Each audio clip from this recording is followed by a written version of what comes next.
Alright, so I'm gonna tell you guys how I made 280 horsepower from a stock 5-liter Ford from a Fox Body GT V8. Now there's a lot of old school hot rodders out there who claim, oh, you need to swap the camshaft to make more power. And the reason they say it is because they're gatekeeping making power from the younger generation. They don't want young people making the power they can, so they're like, oh, you need to swap in a camshaft. No, I mean, yes, camshaft is going to make more power, but you don't need to start there. You don't need a camshaft to make power.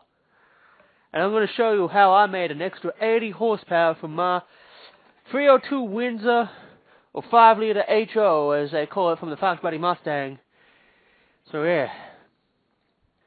So, as you can see right here, this is the dyno graph for a bone stock 5-liter Ford 80s, late 80s, or something. It's the EFI 5-liter HO with the stock camshaft, making about 200 horsepower at 4,000 RPMs and 285 pound-feet of torque at 3,000 RPMs. That's how they came out of the factory, and we ran it on the dyno and made the same power that they claim. So yeah, they got all stock, log manifold, stock intake, all that nonsense, alright? Now I managed to make an extra 50 horsepower on my first set of mods. Now, check this out. Boom, alright? See that right there? We made an extra 52 horsepower, and we're up to 299 pound-feet of torque, basically 300. How'd we get here? Now, of course, all the old hot rod guys, they're gonna be like, well, you dang had to, you went and got a big camshaft, a little more lift, a little more duration, and then you put that in the block, and then, no, I didn't do that. The reason that, what I did was I replaced the exhaust manifold, the stock log manifold, with long tube headers. I upgraded the intake manifold, and I put bigger injectors in it, and I put a friggin' bigger throttle body. We upgraded the valve springs, and then we tuned the thing by the ECU, added a little bit more fuel, a little bit more time in, we tuned it for 95 octane, alright? And that got us up to 251 horsepower. Now people keep claiming, oh, the stock cam, the max it can make more than what we got here. And I'm telling you, that's a lot of horse shit. Horse shit! Alright? Just to blow the big baloney.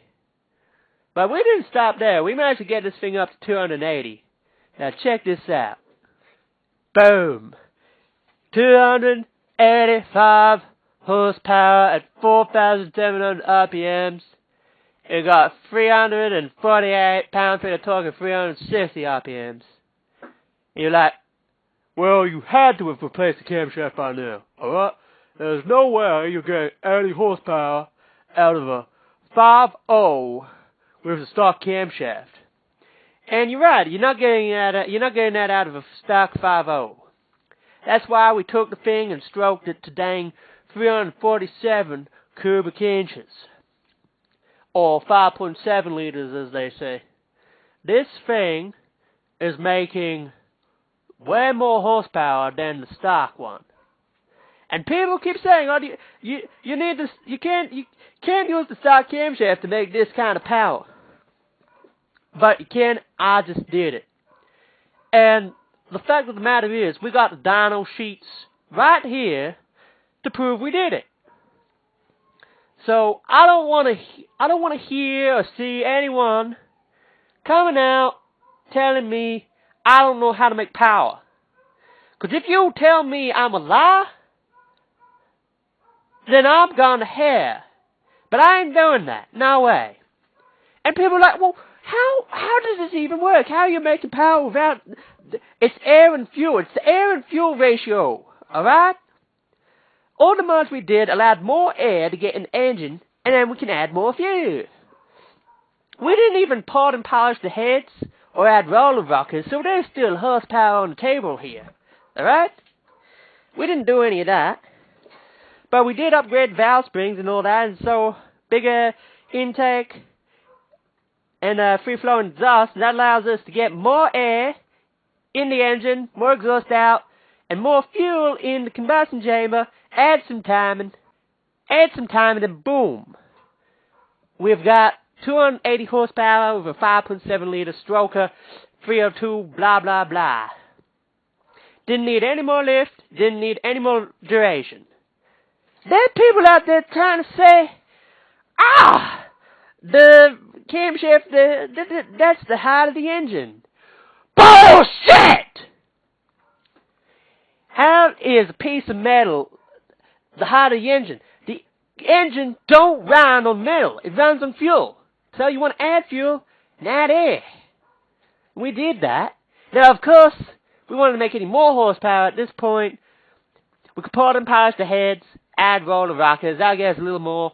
But yes, we would want to, at this point, consider a camshaft. But the fact of the matter is, there is horsepower on the table from factory. They don't want you to know that, because they want to gatekeep power. The hot rodding guys, they want to gatekeep power, and they don't want you making horsepower.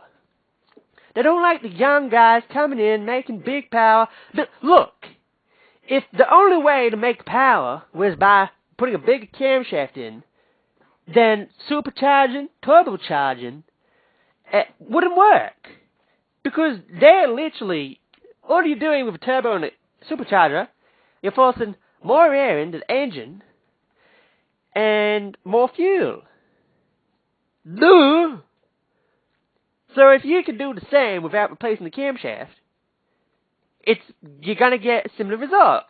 Just not as huge horsepower gains, but the fact of the matter is, we made 80 horsepower by, remember, intake, valve springs, throttle body, fuel injection, free-flowing exhaust, and a stroker kit.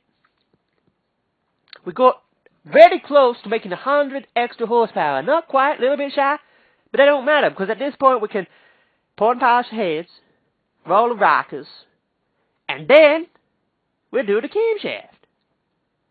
Boom. Now that'll do me for today anyways. I've made my point. And anyone who wants to deny it, they're stupid. Because we got the dang dyno sheets up here. Yeah.